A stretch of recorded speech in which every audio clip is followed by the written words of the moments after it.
Hello everyone, welcome back to my channel. আমি শিল্পী, আশা করছি তোমরা সবাই ভালো আছো। আমি অনেক অনেক ভালো আছি। আরও একটা নতুন ব্লগে তোমাদেরকে অনেক অনেক স্বাগত।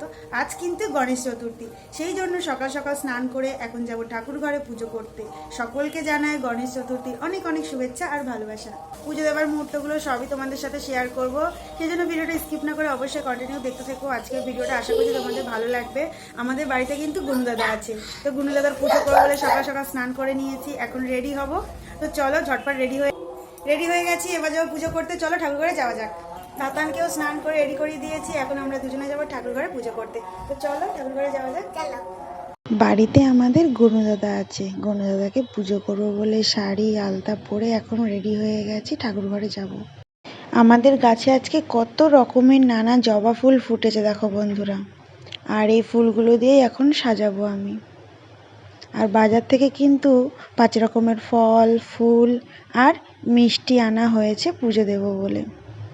আর এই ফলগুলোকে এখন আমি পরিষ্কার করে ধুয়ে ঝুড়িতে রেখেছি, ফুলটাও আমি ঝুড়িতে রেখেছি। আর গনুদাদার সব থেকে পছন্দের মালাও কিন্তু আমি এনেছি গনুদাদাকে পরাবো বলে।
আমার পুজো পর্ব কমপ্লিট হয়ে গেছে। মাকে, আমার গোপুসোনাকে আর গনুদাদাকে সুন্দর করে ফুল দিয়ে সাজিয়েছি, ফল মিষ্টি দিয়ে পুজো সেরে নিয়েছি। তোমাদের সাথে সব মুহূর্তগুলো শেয়ার করেছি।